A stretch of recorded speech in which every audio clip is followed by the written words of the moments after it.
Año 711 de nuestra era. Los ejércitos de Tarik y Musa entran en Hispania extendiendo vertiginosamente su dominio. La población, descontenta con los señores visigodos, se convierte en masa al Islam. El nuevo territorio es bautizado con el nombre de Al-Ándalus y aglutinará a judíos, musulmanes y cristianos, favoreciendo un fluido intercambio cultural promovido por una convivencia mayoritariamente pacífica. La rendición de Granada en 1492 a manos de los reyes católicos supondrá el fin de esa convivencia. A la expulsión de los judíos seguirá la de los moriscos. Los moriscos eran descendientes de cristianos españoles convertidos al Islam, con lo que muchos de ellos provenían de los hispanogodos asentados en la península siglos antes de la creación de Al-Ándalus. El 29 de septiembre de 1609 da comienzo su expulsión al norte de África, que afectará a más de 300.000 personas en uno de los episodios más dramáticos de la historia de España. Mientras eran embarcados por la fuerza, muchos de ellos juraron que volverían. Mi nombre es Bertomeu Melgar. Nací en la hermosa villa de Elche hace más de 400 años. En ella pasé media vida, hasta que fui expulsado junto a mi familia de la casa de mis antepasados y embarcado hacia el norte de África junto a miles de moriscos. Hoy vuelvo al lugar al que tantas veces retorné en sueños, para que las huellas de mi pasado me ayuden a hallar la paz de espíritu que nunca debieron arrebatarme.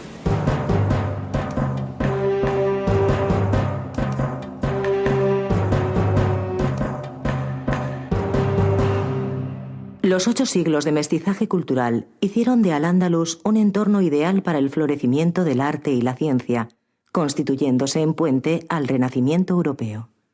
Elche es una de las muchas ciudades hispano-musulmanas que crecieron en la Edad Media al amparo de ese esplendor cultural. La potencia de su muralla y de sus torres demuestran la importancia que llegó a tener como enclave estratégico. Muros como este son los que formarían parte del sistema defensivo de la ciudad. El que quisiera venir se encontraba primero con un foso de unos 20 metros de anchura y por lo menos unos 7 metros de profundidad. Salvado ese obstáculo, se encontraba con las torres, primer punto de defensa. Detrás de esas torres viene el antemural, que perfectamente podría tener hasta unos 12 metros de altura. A todo eso tenemos que añadir la muralla, que todavía sobresale por detrás como última línea de defensa, y el empaque y la prestancia de construcciones defensivas como la Calahorra, a la que se le supone una altura cercana a los 30 metros.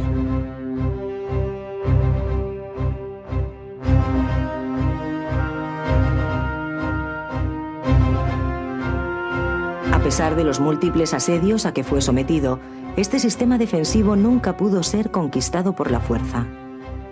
Cuando en 1265 la villa de Elche pasó a manos cristianas, el entramado defensivo fue reforzado con una red de torres vigía que llegaba hasta la costa. Desde estas torres se oteaba sin descanso el horizonte ante la constante amenaza de los piratas berberiscos que surcaban el Mediterráneo. Cuando las naves enemigas eran avistadas en lontananza, el fuego llamaba a las campanas y las campanas a las espadas.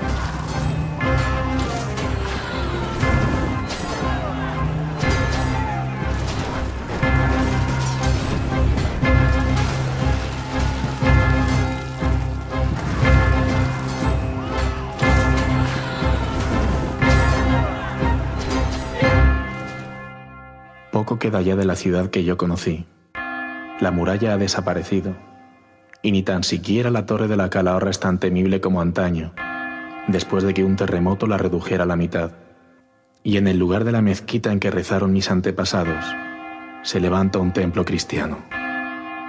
Pero en Elche aún pervive la herencia más valiosa que la cultura musulmana dejó en la ciudad: la cultura del oasis. Los oasis están íntimamente ligados a la cultura nómada del desierto.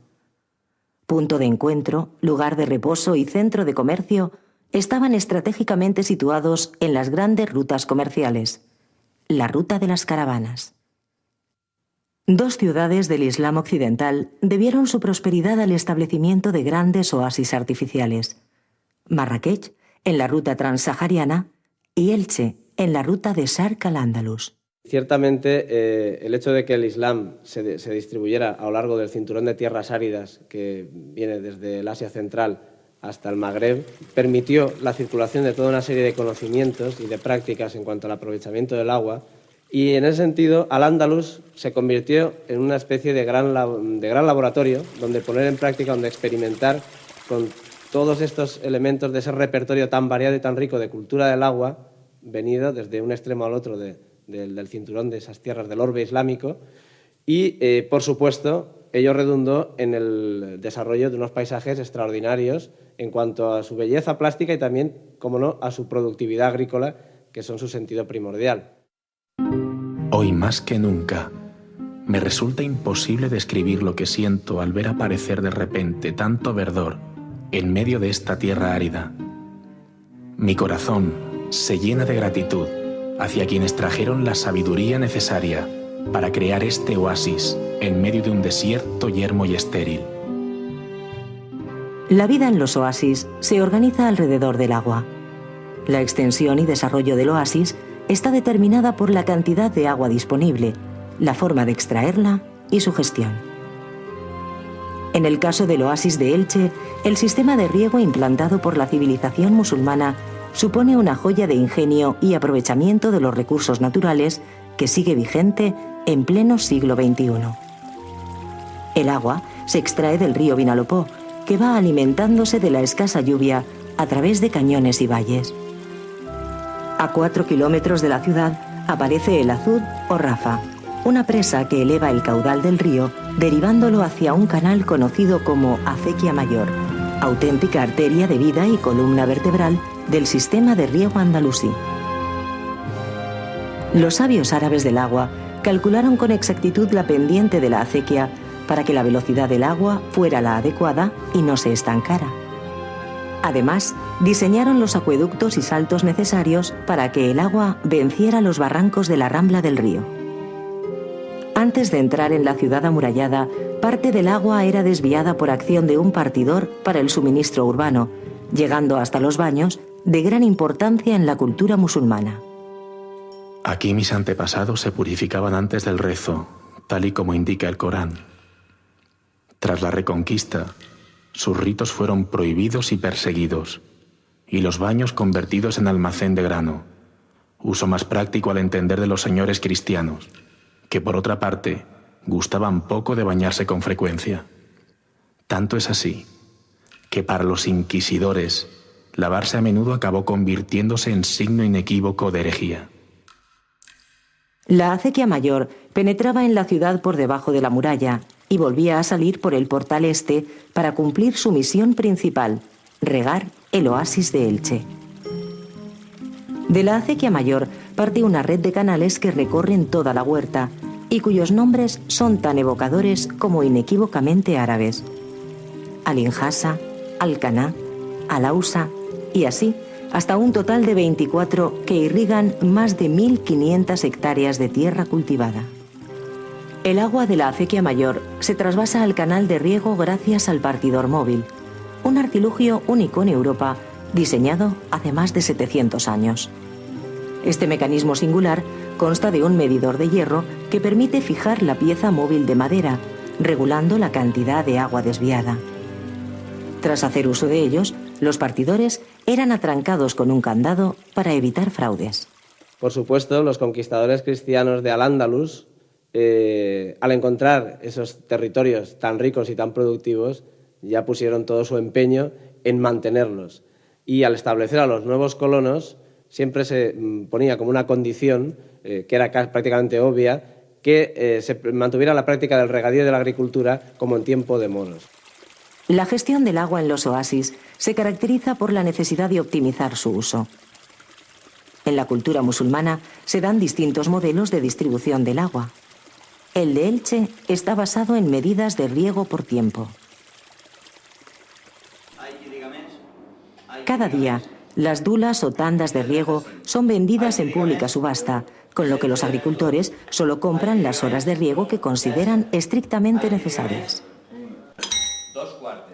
Una vez abiertos los portones de los canales, el agua se trasvasa en pequeñas cunas cavadas en la tierra, que forman una intrincada red que rodea los huertos de palmeras. Mi huerto, porque a pesar de pertenecer a un señor que nunca llegó a visitarlo, yo y los míos lo sentíamos como propio, por depositar en él nuestro esfuerzo y nuestro sustento. Estas palmeras, distintas a todas las demás por ser las mías, ¿cómo os he echado de menos? La palmera es el árbol providencial del oasis. Su capacidad de adaptación a condiciones extremas y aguas salobres la convierten en un árbol único en cuanto a su generosidad. Ningún otro árbol da tanto por tan poco. Dátiles, un delicioso alimento muy apreciado en los mercados cercanos y que también se apartaba para alimento de los animales. Madera, con la que construir muebles, gallineros, establos y techados.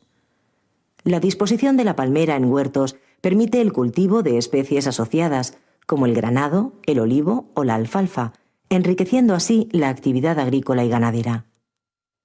Gracias a ella, ciudades como Elche consiguieron una prosperidad económica basada en la agricultura que habría sido imposible de otro modo.